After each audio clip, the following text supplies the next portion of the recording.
Welcome to the Uncanny Magazine Podcast, episode 62A.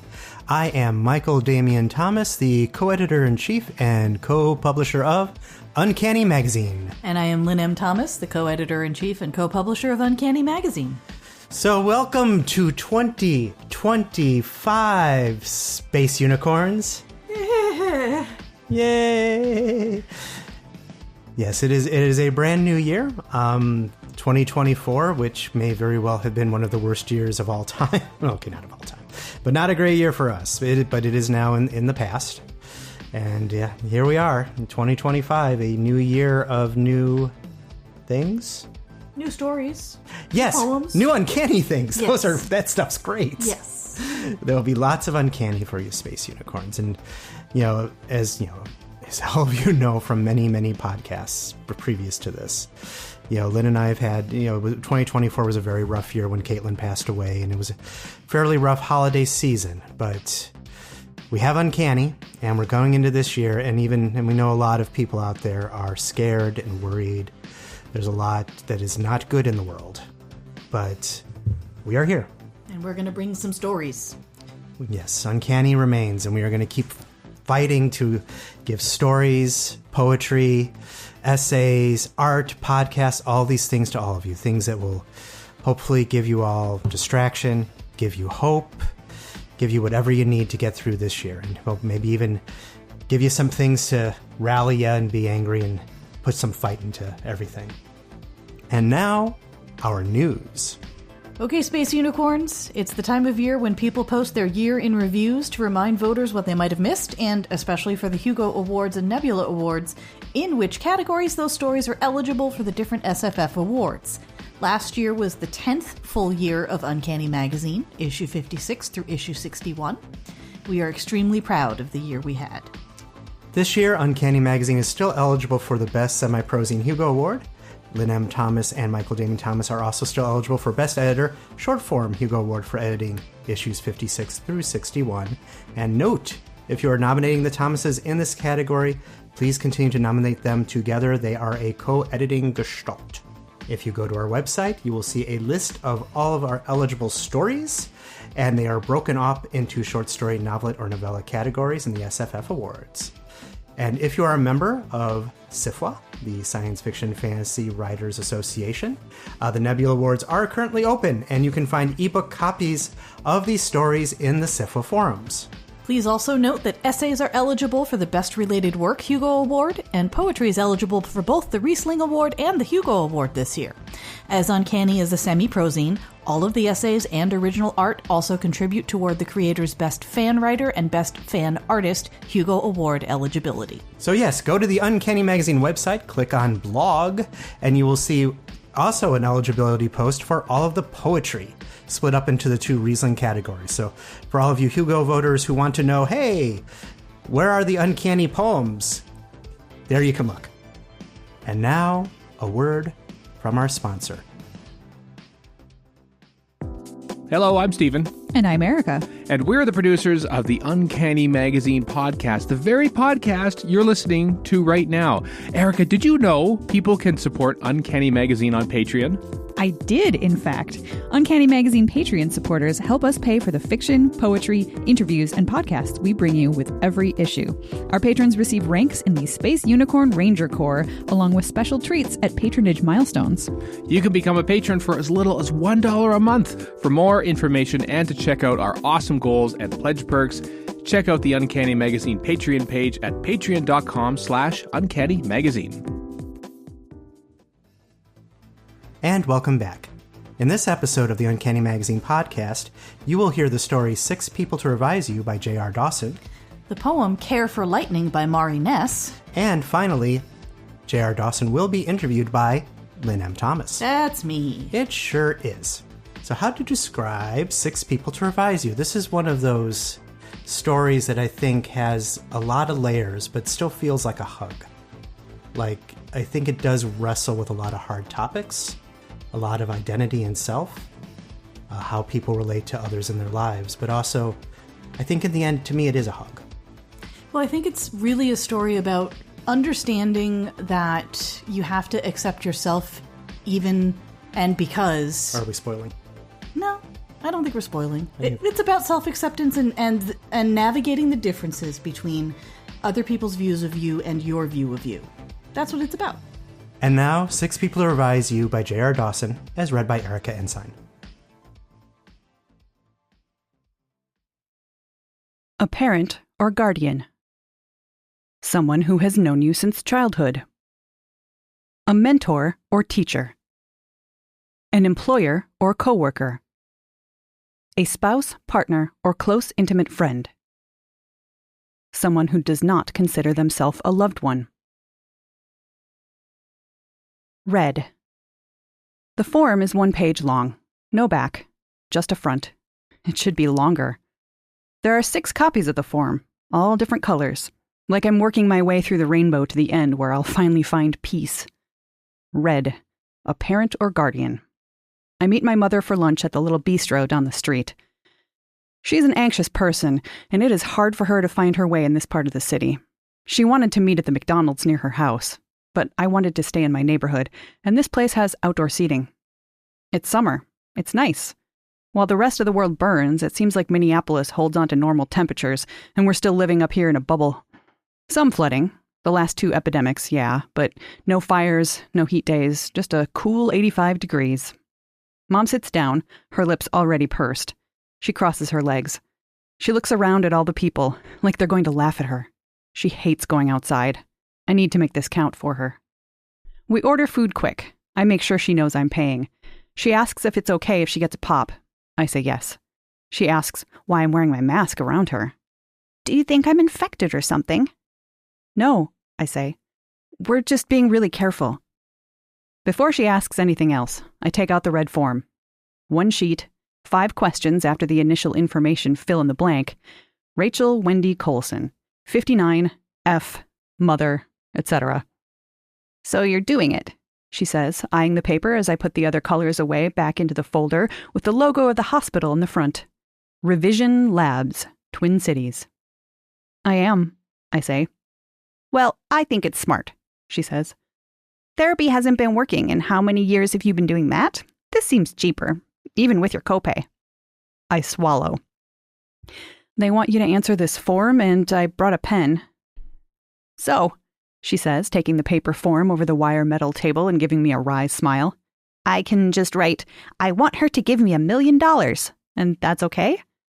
She says it like a joke, but there's something behind her words that sticks out like needles hidden in carpet. I should have asked my father. I should have parents who don't smile like that. But this isn't a revision for her. It's a revision for me. Sure, I offer a very uncomfortable laugh. She takes out her reading glasses, puts them on her face, looks down her nose and scans the form. Well, this feels like a trap, she says. You're not going to like anything I put on here. Like what? My mind is already whirring. There's never knowing the depths of how much Mom's truths are going to hurt. Like, can they change anything? She says. I nod, because I need to know the truth. There's a place at the bottom, after you answer the questions about the current draft, as they call it, what is now, who I am now, where you can write your top 3 from most important to least important. Just things I would change about you? Things that would make life easier for me, I say. She taps the pen to her chin and then writes, a little too fast, 3 things. She passes it back. She sits back in her chair, bracing for me to read it. I know every muscle in her face, every twitch in her body. I've been translating them like runes for survival since I was a child. I know she wrote something that will curdle my blood. The doctor said it would be best if I don't read anyone's answers until the end. My therapist said that it might shed some light if I do. I had already agreed, within myself, that I would read them before the end, but not in front of the person. And I would not tell Sadie about any of this until it was already finalized, and I absolutely had to get her to write in her own answers on the green-colored copy. But the way my mom is looking at me, I have to look. 1. Liza's life would be much easier if she was happy with her given gender. That's my biggest wish. 2. Liza would be a wonderful mother if she actually wanted to be. 3. We couldn't afford to fix her teeth. None of these come as a surprise. But the fact they're written on this sheet... I remind myself the doctor said if there was a real reason for concern, my therapist could sign off and get a request negated. I know my therapist will have my back on number 1, but... You shouldn't be surprised, she says. I'm not, I say. And that night, I will probably think of 1,000 things to say beyond that, but right now, I'm just dead inside. At least she wouldn't have me give up Sadie. Orange. Ryan has known me since I was in the 3rd grade. He has a shit memory and we haven't spoken for a few years, but we always seem to come back to each other whenever we have a moment and come up for air from our busy lives. I've mailed him the orange sheet.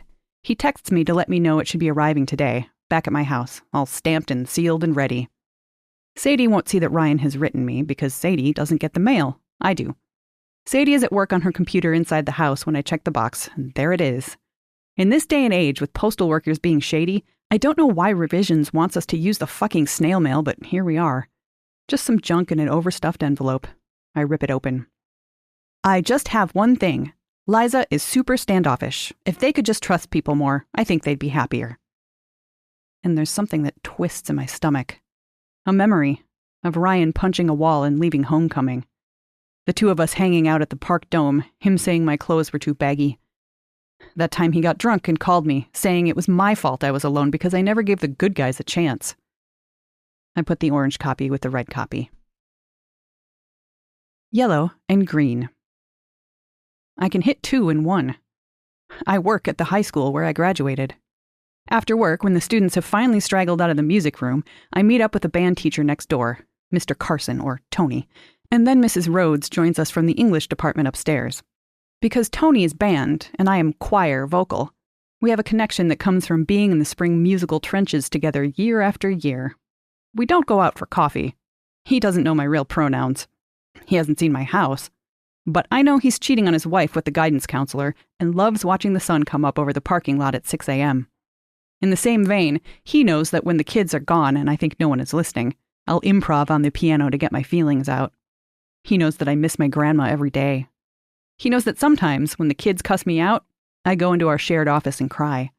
It's an intimacy between teachers on the front lines. Mrs. Rhodes told me to call her Rhonda years ago when I started working here. But Rhonda Rhodes will never be a peer for me. She'll only be my senior English teacher with the horn-rimmed glasses of undiscernible age, like a mythical demigod that Odysseus comes across on his travails. Above humanity, beyond comprehension. As an adult, I was horrified when I was sitting in the faculty lounge one day and she came in holding her pantyhose in one hand and her shoes in another. Don't ask, she'd shot off before dodging into the bathroom. Other than that one incident, I was still Liza to her. She was still Mrs. Rhodes. This is all to say, if there are coworkers and teachers I trust with knowing I'm going to revisions, these are the 2 I can trust not only to not judge or ask prying questions, but answer truthfully. They know me. Sides of me no one else did. I admire them. They know what it means to be a teacher. So we sit down in the practice room behind Tony's and my classrooms, make the keyboard a makeshift table, and each take a bench or a small stool to circle up and fill out the worksheets. 72? Tony snorts as he peers over at Mrs. Rhodes' yellow copy. You're not 72. I am, she said stiffly, the same horn-rimmed glasses bobbing on the edge of her wide nose. Tony shakes his head. I'll be long retired by the time I'm 72, he says, going back to his green sheet. Now, Miss Coulson, Mrs. Rhodes says. We still haven't decided on what to call me. She used to call me Liza, just Liza, but now my role here at school is Miss Coulson, or Miss C. Maybe she calls me this out of respect, like she knows I don't see myself as an equal. Welcome to Mount Olympus, Miss Coulson. Miss Coulson. Miss. I'm sorry, I don't understand this. What is this? You can't tell me you haven't seen revisions ads everywhere, Tony says, scribbling while he talks. I just don't understand why they need to know what we think, Mrs. Rhodes said. Capitalism, probably, Tony says, still scribbling. Well, I chose you because you know me, I say honestly. You had me as a student, so just maybe write down the things that you think would help me focus. You were an exceptional student, she says. Tony scribbles. A part of me wants him to say I'm an exceptional teacher, too, but he doesn't. There is a worm inside me that eats away at a hole, making it bigger and bigger. Okay, well, was I a happy kid? I say. As happy as any teenager is, she says. You're such a pretty girl. I don't understand why you're going through this. It's not plastic surgery, Tony sniffs. So I don't write down anything physical? She says. You can if you want, I say. Oh, really? Tony laughs. A joke. It's a joke. I force a laugh, too. Well, I suppose it would make your life easier if your hair wasn't so curly, she says. She pats her own curly hair, short and tight to her head. I know, it can be a bear in the morning, and sometimes, well, to be honest, you look tired sometimes. That could make things easier? I guess, I say. It's up to you. So, what do I write? She asks. I can't really tell you? Just something such as straight hair? Sure, I shrug. I feel like a fairy godmother, Mrs. Rhodes giggles, writing down in cursive, straight hair. Giving you a gift. Tony slams his pencil down and flips his green sheet around, in the same manner as a fourth grader who just wrote farts a lot. But after they both leave, their totes over their shoulders and them both fishing for car keys while the practice room door shuts behind them, I look to see what he wrote. 1. Liza could do with a little more confidence. 2. Liza should play the piano more often. 3. Better posture will help with singing and confidence. Could be worse, but something about it still churned inside me. Oh, really? Tony had laughed. Better posture will help with singing and confidence? Oh, really? Oh, really? I was being sensitive. Literally nothing written was bad. I put the yellow and green sheets back in the folder. Blue. I'm not ready to tell Sadie. I was going to tell her when she came down for breakfast, but now that she's 2 feet away from me, pouring cereal from the bag to the bowl, I can't say anything. The sheet is in my hand. I could slip it across the table when she sits down. She sits down. I fold the paper up and put it in my pocket. What do you have going on today? She asks me, digging into her Cheerio knockoffs. I shrug. Typical Saturday. We go our separate ways. Sadie weeding the garden and me locking myself up in my home office. I click into the video chat room to see that my therapist's other client is already there. We don't know each other, but I know his name is Noah, and he's gone through the revision. I click on my video, and he does too. We reveal ourselves to one another. Me, a mess in my messy office. Him, his hair perfectly parted and his Saturday lounge clothes nicer than what I usually wear to a funeral. His eyes are bright. His skin is clear. He's had 8 to 10 hours of sleep. Somehow, even with the world on fire outside our windows, he is internally a tranquil pond full of dancing swans. Our therapist thought we'd get along because we're both originally from St. Paul and we play piano. 2 things that can bring any strangers together. He smiles. Hey there, Lisa. He says it like we've been good friends since college. I offer a smile. Hey, Noah? He tells me about the procedure. How they knock you out. You wake up. A couple of days to come back online, he jokes. And then you're home. It does take about 48 hours for the brain fog to lift, he explains. It doesn't hurt. It's barely disorienting. It's like when you wake up in the morning and have to remind yourself where you are. Or who you are. Do you miss anything about before the revision? I say. He thinks about it for a second, honestly. And then, with a small crack in his smile, he says, I don't listen to as much music as I did, I suppose. I used to bang on everything, shove it through my car speakers, tinker around on my keyboard. It was very annoying and overstimulating for those around me. So, it isn't so much that I miss it, it's that it's something I remember enjoying, and now I don't enjoy it. That doesn't make much sense. I guess I would say I miss my snaggletooth. It was just something very ugly, but also, it was me. But I suppose this is also me. Everyone changes through life. even if they don't have a revision. Purple. The last time I saw Caroline, we were 23, and I was moving out.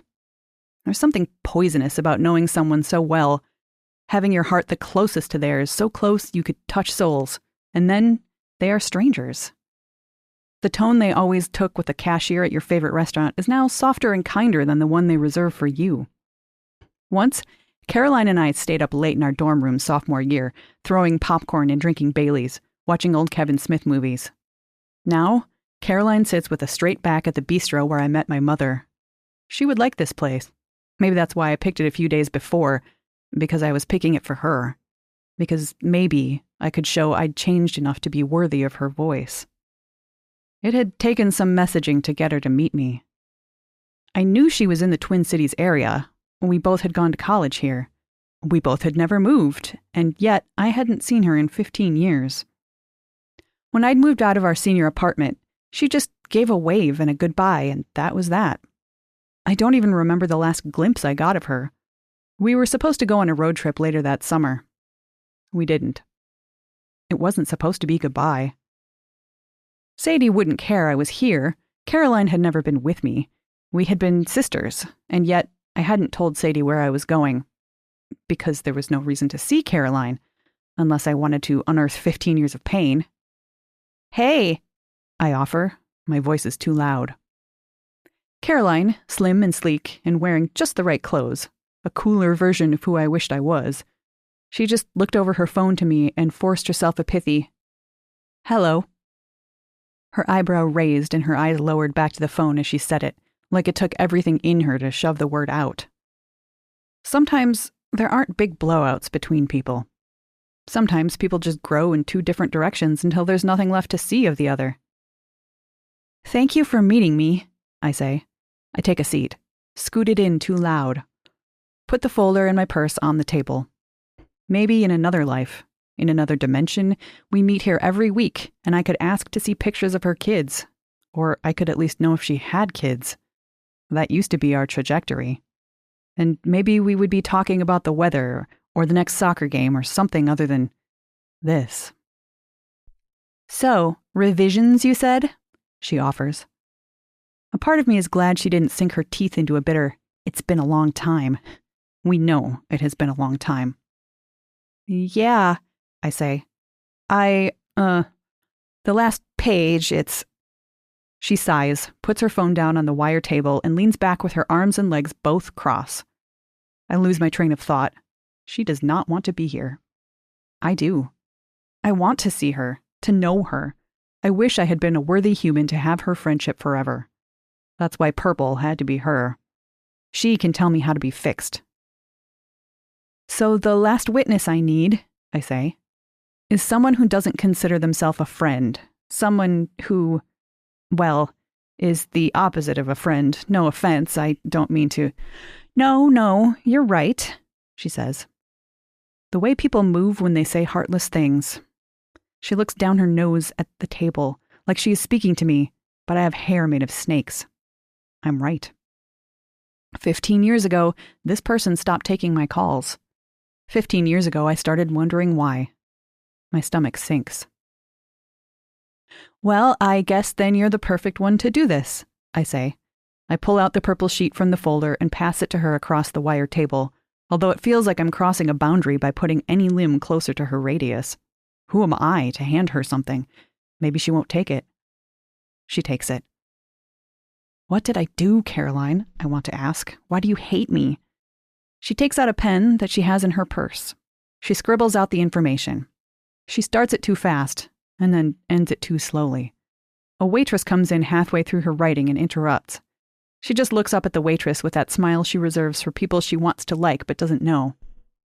"Oh, I'll take a jasmine tea to go, please," she says. "Thank you so much." To go.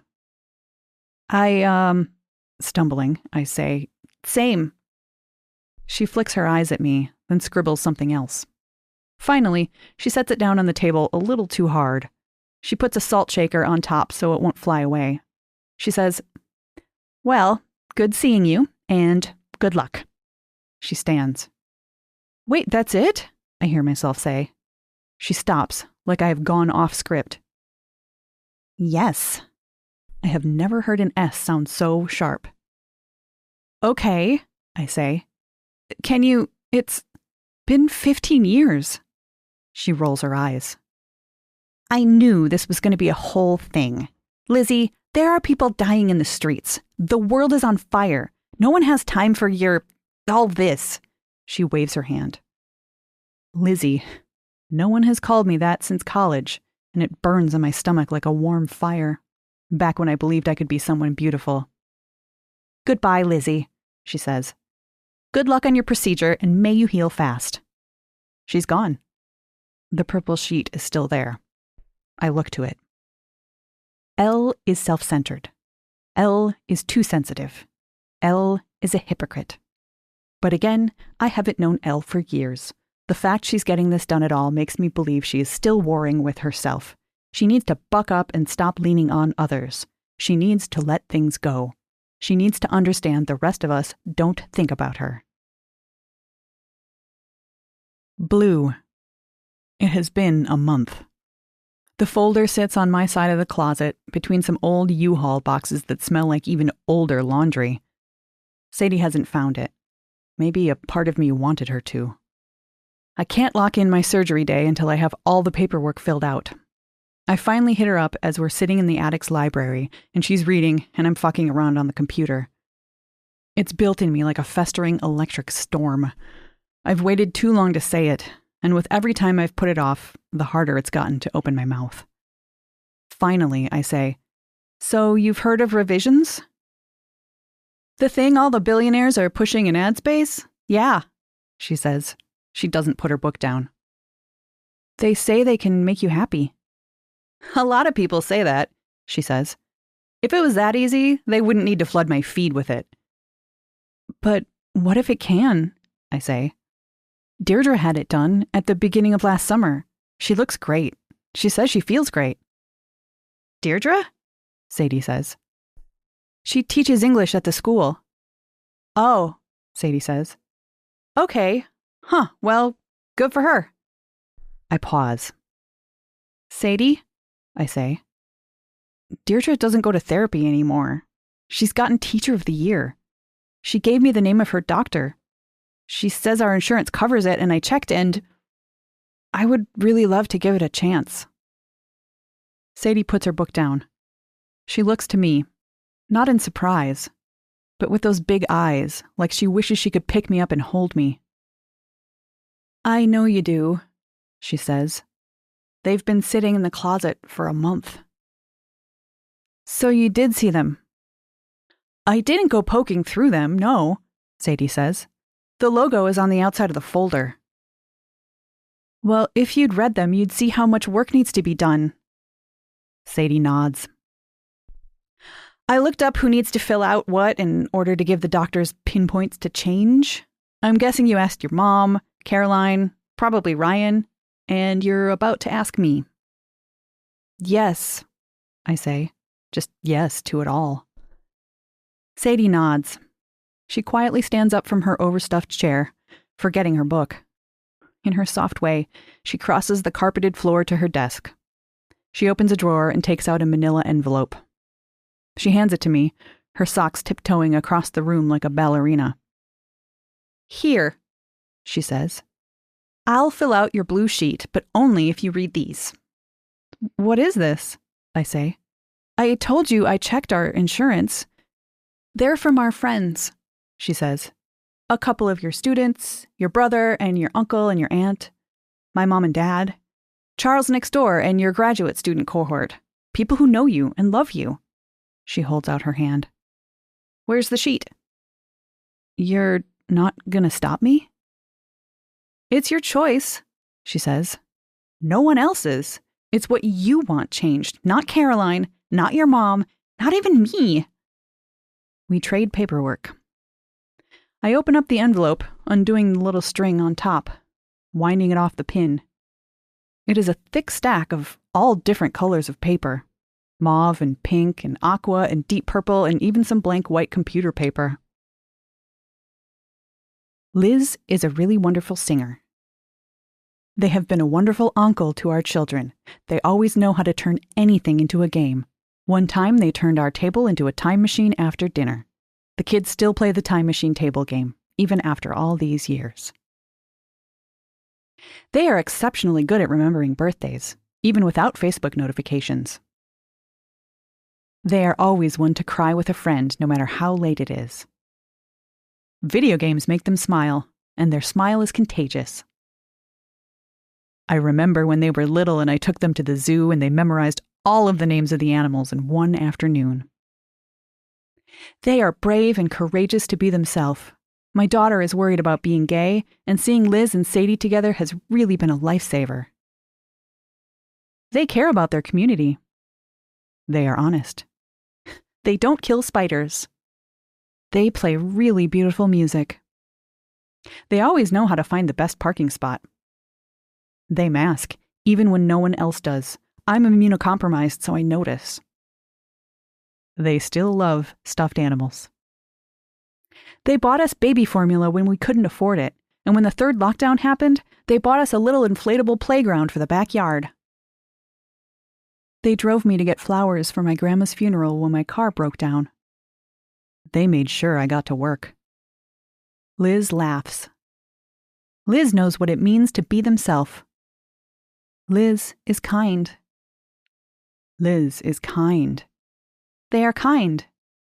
Liz is kind. Then Sadie's handwriting on the last paper, a bright robin's egg blue. Liz, you are the sun. Please don't try to tame that wild light. Let it glow. See who follows it to their shores. Manila. I was going to turn in the papers today. Instead, I drive north. I pack my mask, my hand sani, all the things we need now to go through the world. And I cut through the chaos to find a small, untouched piece of shore near the river. I sit there, with this folder full to the brim, sitting on my lap. There was supposed to be peace, but it isn't here, and the thought of having straight hair or happiness in another person's pronoun that isn't mine, even if I make the whole world happy, the world will still be on fire. I pull out the manila envelope. I fish a pen out of my purse. I wrote my own list on the back. A person who genuinely cares. Someone who loves theme parks and musicals.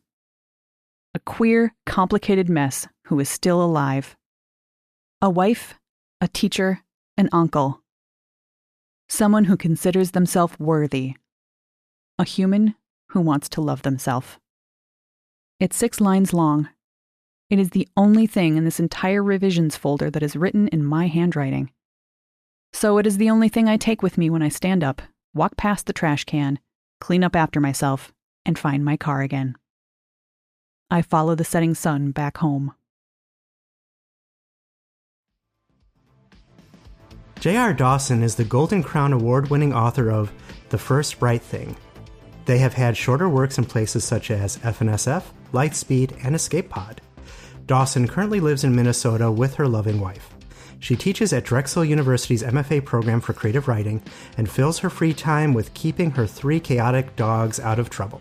Her next book, The Lighthouse at the Edge of the World, releases from Tor in the summer of 2025.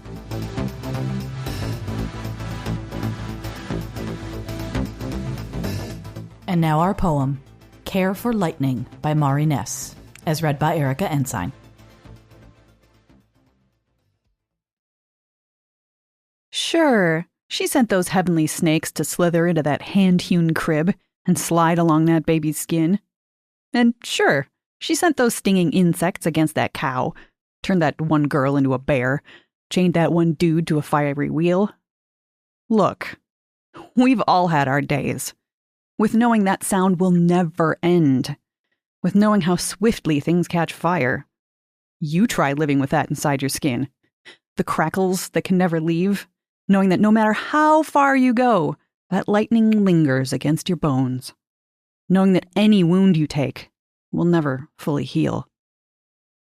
And as they say, bitch got stuff done. Lightning hits a bit different now. Still pounds against the clouds, of course, Still kills when it lands too close, but doesn't pierce the way it once did, or leave half-orphans in its wake. And those temples, you've seen them, right? Still gleaming over broken fields. And her hands, a sudden gentle touch, slicing through the sharpest pains. Nah, I haven't forgotten who I'm speaking to. Don't need to see those scars. Bitch got stuff done. That's what I say. You know, oh gods, you know what power does to all of us. Gonna take care of this lightning now. Other work by Mari Ness appears in Reactor.com, Clarkesworld, Lightspeed, Nightmare, Apex, Beneath Ceaseless Skies, Baffling, Strange Horizons, and in the Uncanny Archives, and has been shortlisted for the Cannabis Award and won the Outright Fiction Award. 3 poetry chapbooks appeared in 2024. Let Me Tell You of That Garden from Sword and Kettle Press, A Few Mythic Paths from Porkbelly Press, and Whispers from the Moon from Bottlecat Press. Mari currently lives in Central Florida and always stops to look at the rain during heavy storms of thunder and lightning.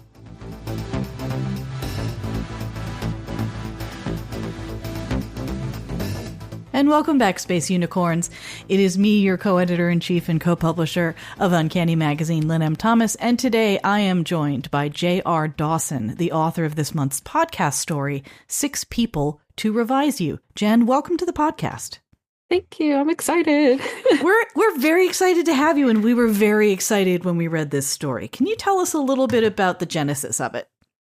Yeah, sure. So it comes from a pretty personal place. So this summer, my wife and I were uninvited from my brother's wedding.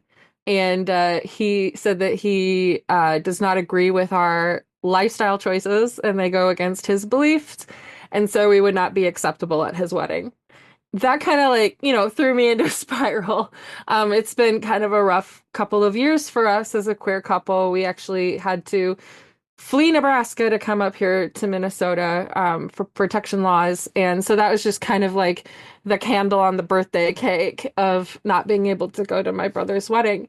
And I think that got me thinking about that queer struggle of who are we and how are we haunted by the person who other people expected us to grow up into. Mm-hmm. And what is acceptable to those around us, and who did we think we were going to be when we were young and kind of living in this compact culture, and who did we end up becoming, and what does that mean when it comes to not being able to go to the weddings that you just took for granted that you would be able to go to. Mm-hmm. And so I think that this story sort of came out of, if external forces in my life had their say, who would I be? Mm-hmm. And is that somebody who I would be interested in being? Right. And would that actually bring happiness? So finding the strength to kind of just write it all out and be like, no, that's not okay. And finding the strength to look internally instead of externally. Sure. So the story is grounded in this sort of editing process that is both medical and it's medical, it's cognitive, it's a way to reshape how the experience of being is. How did you develop specifically the list of editors? Because I found the list of editors for who had to fill out the forms really interesting. And can you talk a little bit about sort of the imagined infrastructures around this ability to do this kind of editing that maybe lived in the back of your head for this story? Yeah, I think that this story is definitely in conversation with Charlie Kaufman's Eternal Sunshine of the Spotless Mind, because I'm a hopeless millennial who grew up with, that speculative movie. And I think that Eternal Sunshine always just sort of stayed in the back of my head as this idea of how could we remove pain from our lives using science fiction. Mm-hmm. And I think it also is definitely in conversation with Sarah Pinsker's We Are Satellites. Mm-hmm. which I loved that book. And her infrastructure goes into, novel length detail as to what does it mean when there is a socially acceptable change that we make to our bodies, Mm-hmm. and how does that play with our unique makeup. Like the son in the family in that book has a different trajectory with the chip than the rest of everybody else in the family. I'm not going to spoil it because everybody should read it. But I think that when it came to who was editing Liza, I was thinking about who has had the audacity in my life to have an opinion, I guess. Mm-hmm. Okay. And who has hurt, like whose opinion has hurt. And I also wanted it to be people who I felt sad that their opinion hurt me, because I didn't want it to be loved ones or close friends. Because I think that we all have people in our lives that are like, oh my gosh, you're amazing.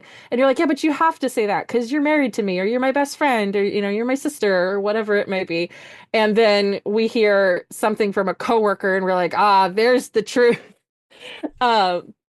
So I also wanted 6 people, so it was a rainbow. Because it's a queer story, why not? And so I definitely wanted it to be the colors of the rainbow, kind of masking itself as this kindness and this good thing, and it was kind of an appropriation of kindness and good. It's not. I think it has these really horrifying implications as to if this is an acceptable procedure that people are having. I mean, when the story takes place, it isn't like everybody's having it. It's like, oh, well, my friend at work had it, or, well, I, got in contact with someone through my therapist who went through it, and I don't know a ton about it. But so it hasn't been, widespread yet, but like, what is the implication of being able to change somebody so profoundly? And especially if the people who are being asked for revisions, like for editing notes, are not, I mean, like, you have the person closest to you, but everybody else is kind of like very explicitly somebody who doesn't consider themselves a friend. It has these bigger implications of how does the world change, and how do the people in power stay in power if there's less uniqueness, and what does that mean for capitalism. And like I was thinking about, like, oh well, if there was a certain body type that was considered appropriate, then fast fashion would be a lot easier for the makers because everybody would be the same size. And so it kind of I wrote in my notes when I was working on it. I said, is it more important for us to change the world, or for the world to change for us? One of them benefits pre-existing structures and those in power, and one of them forces us to imagine new ways of being. Changing the world is harder, but ultimately, I think it makes the world better. So yeah. So let's talk about Liza, because Liza spends this story sort of really struggling with the revisions that Liza wants and the revisions that Liza's editors are suggesting. In part because Liza really, even for people who are, who care about Liza doesn't see themselves the same way that the people who care about Liza see them. Oh yeah. So how did you navigate that tension and just, well, keep it tense through the whole story? Because it's, it's not an easy thing to do. How'd you write so good? Oh no. I typed things and then it came out of the paper. No, no. I'm sure that there was a much better answer for that. It was entirely intentional, right? Oh yeah. Well, I think that it's because they don't know themselves, and so I think that their wife sort of keeps that tension, as in, I really don't want to tell her what's going on because she will tell me this is a bad idea. And I think that helps, like, narratively. I think that they are trying to figure out who they are and trusting their gut. Like, there's I think it's the second person that they ask is a friend they had in high school when they were younger, who's like being kind of misogynistic, but it's that weird, I have a tummy ache about this, but I can't really pinpoint why feeling. And I think that's kind of what really starts triggering Liza into realizing that maybe this isn't a good idea. And then that plays into one of their coworkers and onward. And so I think that it's that tension of their wife knowing it's a bad idea, they knowing vicariously through their wife that it's a bad idea, but needing to internalize it, even their wife is an external source. Right. And so it's definitely an internal struggle, having to go through and read these terrible things about themselves. Sure. Well, and I mean, there's obviously a big difference between determining that one wants to make changes for oneself and struggling with the idea of those changes being specified by people who aren't the person in question. Like determining who's right or who is being helpful here and who is really not. And absolutely. And who's being like self-serving too. And I think also Liza is looking at, okay, well, if my posture's better, or if this person likes me, or if I find peace with this old friend, then that'll bring me happiness. When really it's a lot of like internal work that they really super need to do. And also a lot of self-love. Right. I wanted Liza to be non-binary because I feel like a lot of us, especially now, who are gender nonconforming, are like, well, it would be so much easier if, if I was, not about to come up against what's going to happen in January. And there's a lot of people who are stepping back into the closet and they're putting on that mask of who people would revise them to be. And that's not what's going to bring happiness. Right. It's not even necessarily the easy way. It's a sucky way. Yeah. I mean, it's rule one is survive, but that doesn't make it fun. Yeah. Well, thank you, Jen. Can you now, to close this out, tell us about something that you have read or watched or consumed lately that you'd like to share with our listeners? Yeah. So I have been swept up in the Wicked craze as well. So I am reading Wicked by Gregory Maguire. I'm also going back through the Wizard of Oz series by L. Frank Baum. And currently on book 2, which is amazing. I believe it's The Marvelous Land of Oz. It's the one where Ozma is the main character. A trans girl is the main character in an early 1900s children's book. And it's fantastic. Like, I've always liked the first book, but this is my first foray into the rest of the series. And I'm just like, wow, this is everything I liked about the first book, but like more. It's very like ye olde Adventure Time vibes.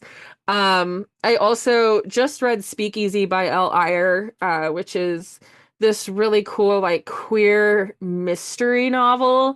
And it has a ghost who's stuck in the walls of this queer speakeasy from the 1920s. And it is now the 2020s. And this woman finds this ghost and falls in love with her and is trying to figure out a way to bring her back and stop her murder 100 years ago. And it also has an adorable little dog. So I really enjoyed that one a lot too. Awesome. Well, thank you, Jen, so much for joining us for the podcast. Yes, thanks for having me. Thank you, Space Unicorns, for listening to the Uncanny Magazine podcast. As always, we couldn't do it without all of your support. Whether you're a Patreon patron, backed one of our Kickstarters, have a waitlist book subscription, buy our magazine off the streets, or do whatever you do to support us, but especially spreading the word throughout the land about the things you love in Uncanny and on the podcast. But as always, we certainly cannot do it without the greatest staff in the entire universe. That includes our managing editor, Monty Lynne, our poetry editor, Betsy Aoki, our podcast producers, Erika Ensign and Stephen Shapansky, our podcast readers, Matt Peters and Erika Ensign, our interviewer, Carolyn M. Yoakum, our assistant editor, Tanya Chen, and of course, our submissions editors. So until next time, shine on, Space Unicorns. Hey!